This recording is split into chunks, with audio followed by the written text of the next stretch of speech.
What are some of the three common mistakes that people make when they implement a cloud partnership? Well, I'll go back to the first one because it's easy. Don't think of it as a VAR. You'll be very mistaken. Mhm. Don't penalize your sellers for leveraging it. So think about their comp plan and your listing fees, and attribute appropriately, and your sellers will behave appropriately. Mhm.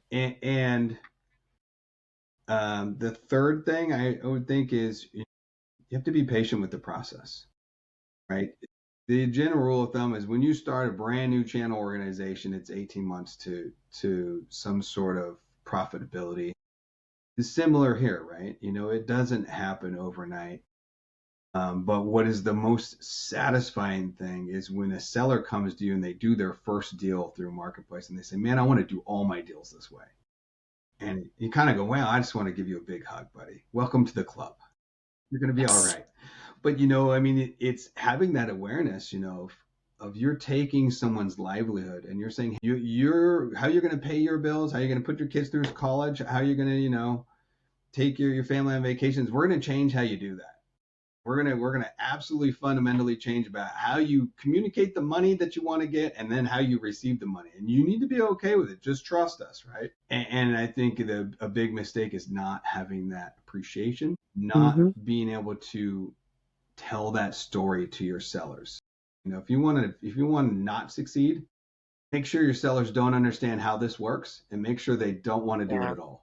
Right. If you want to succeed, I would say go to every QBR you can get to and help those selling teams understand why this is the most exciting thing that's happened in 10 years. Yeah, one of the key metrics we had early on at CrowdStrike was the how many sellers did a private offer every quarter, right? To see what regions were accelerating, what teams, whether it was the mid-market, enterprise, strategics, right? So we really mapped out where were we getting acceleration and adoption within our own seller community and really double downing on figuring out like, well, what were we doing right in those relationships and those interactions and that enablement that was building that trust for our sellers to feel confident that they could go out and talk about the AWS marketplace and the benefits to the Better Together story. And, that was a very important metric to hitting scale with the program. I think you hit something right on the head too, is enabling those sellers. I remember my early Hmm. days, and it was kind of like, hey, one simple question.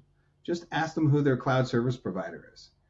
If it comes back for us, where we were hosted in AWS, if it comes back AWS, there's an opportunity there, friend. It's Yes. it's really Yeah, that easy. Like it's it was qualifying. super easy.